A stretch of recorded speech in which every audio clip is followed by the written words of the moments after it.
안녕하세요. 임플란트 타이거입니다. 취약계층 복지정책 앞으로 많이 달라질 텐데요. 보건복지부에서는 더 많은 국민의 기본생활 보장을 위해서 빈곤 사각지대, 그러니까 빈곤하지만 정부로부터 지원받지 못하는 사각지대에 계신 분들을 해소하고 또 보장의 범위도 확대하겠다 하는 제2차 기초생활보장 종합계획을 발표했습니다. 이 계획에 따르면 생계급여 같은 경우에는 부양의무자 기준을 단계적으로 폐지하겠다. 그리고 만성질환자의 추가 질환이 생겼을 때 연장 승인 없이도 추가 의료 이용을 가능하도록 만들었고요. 청년들에게 자산 형성 지원을 하는 사업에 대해서도 많은 변화가 있었는데요. 이런 내용을 담은 제2차 기초생활보장 종합계획 사례 위주로 한번 알아볼 텐데요. 오늘 영상 궁금하시면 계속 봐주세요.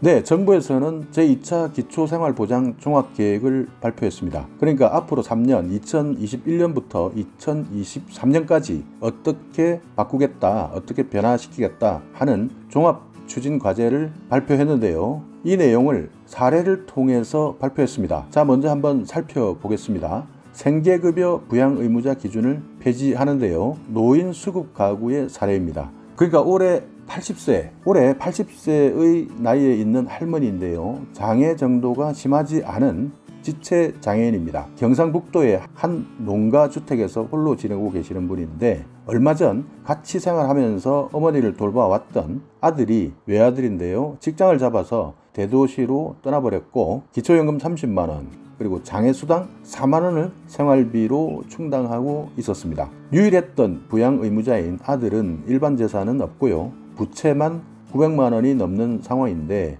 아들이 근로소득이 발생했고 부양의무자 기준을 초과한다는 이유로 생계급여를 받지 못하고 있는 상황이 된 것이죠. 이것을 내년부터 2021년부터는요. 부양의무자 기준의 단계적 완화에 따르는 아들에게 부양의무자 기준이 적용되지 않도록 이번에 기준을 바꾸었고요. 그래서 할머니는 본인의 소득, 재산만을 기준으로 해서 생계급여 수급이 가능해질 것으로 예상되고 있습니다.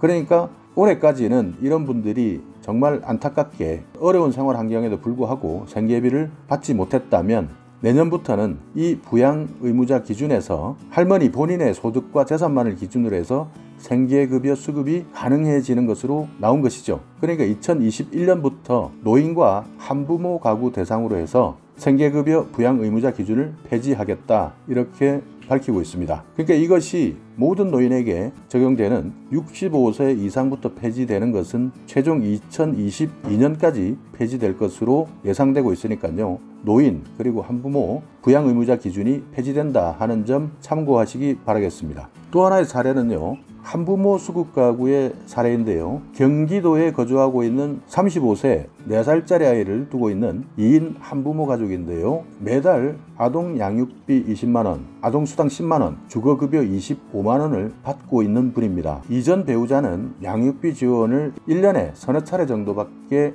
하지 않고 준다 해도 몇십만원 밖에 주지 않는 상황인데요. 돈을 벌어보겠다 소득활동을 계획해 보았지만 아이를 길러야 하기 때문에 현실적으로 너무나 어려운 상황입니다. 그래서 최근 기초생계급여를 신청해 봤지만 자녀의 부양의무자인 아버지의 소득기준이 초과되어서 부양능력이 있다, 부양능력이 있음 이래서 생계급여를 받지 못하고 있는 상황입니다. 이것이 2021년부터는요 부양의무자 기준의 단계적인 완화에 따라서 한부모 가족의 경우에 부양의무자 기준이 적용되지 않기 때문에 이런 분들의 경우 자녀의 소득 그리고 재산만을 기준으로 해서 생계급여 수급이 가능해집니다. 그러니까 내년 2021년까지 1단계 노인 그리고 한부모 가구 대상에 대해서 부양의무자 기준을 폐지한다 하는 내용 기억해 두시기 바라겠습니다.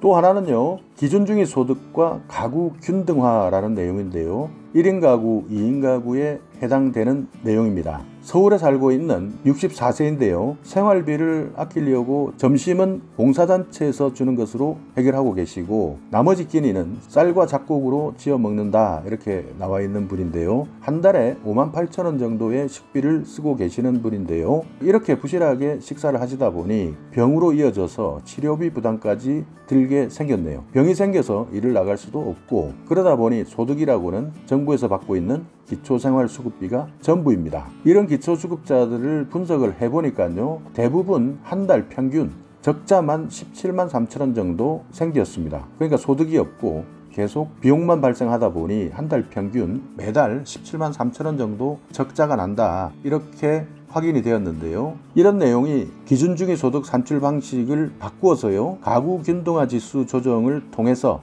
1인 가구 최대 급여액이 62만 9천원까지 인상될 전망입니다. 그러니까 지금까지는 기준중위소득 산출 방식이 통계청 조사를 통한 방식으로 이루어져 왔는데요. 이것이 가계금융복지조사 형태로 바뀌었기 때문에 1인 가구 기준 최대 급여액이 62만 9천원까지 인상될 전망이다. 이렇게 정부에서 밝혔습니다. 그러니까 앞으로 1인 가구, 2인 가구의 경우에는 기존에 받고 계시던 생계급여 앞으로 더 올라갈 것이다. 2020년 현재 1인 가구 최대 생계급여액 52만 7천원이 앞으로는 62만 9천원으로 인상될 전망이다. 이렇게 이해하시면 되겠습니다.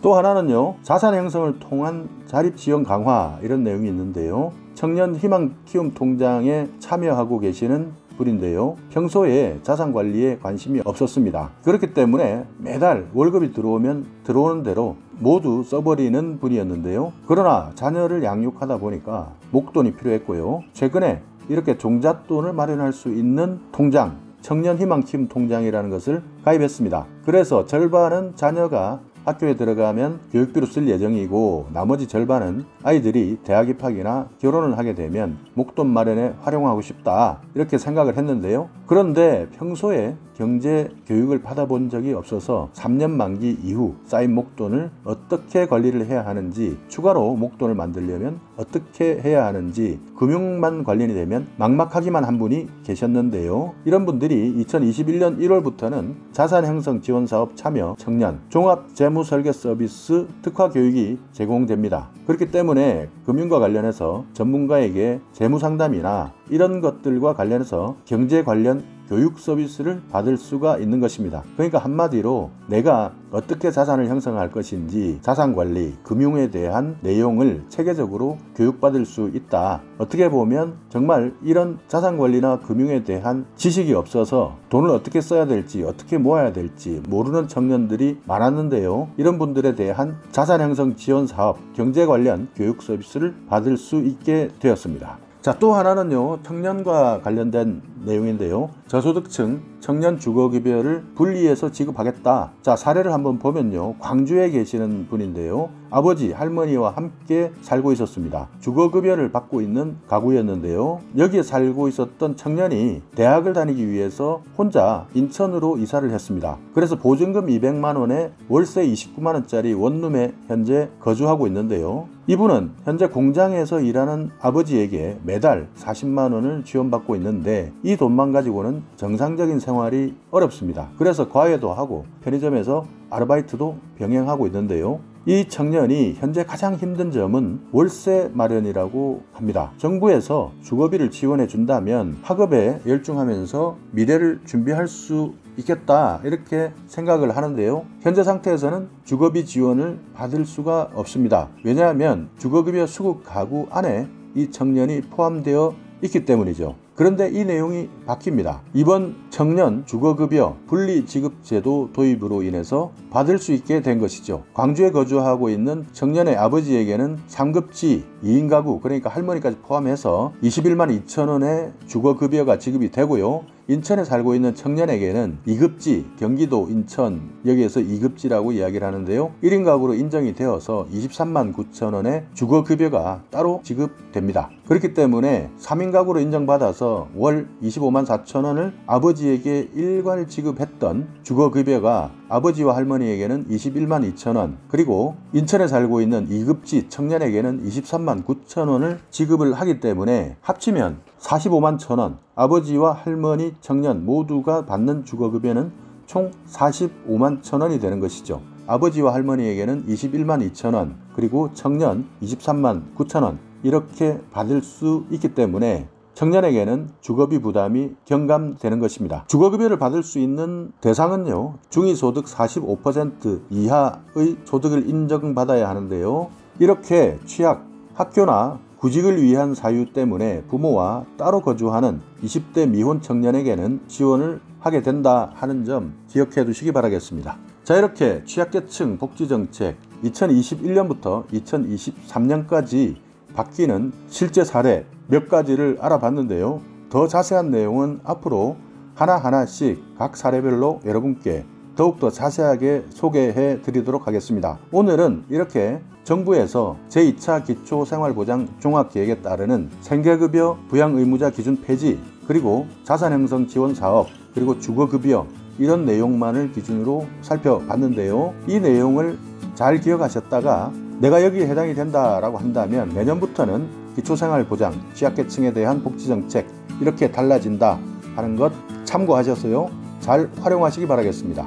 자, 오늘 영상 여러분께 조금이나마 유익한 정보가 있었다면요, 오늘도 구독 그리고 좋아요 부탁드리겠습니다.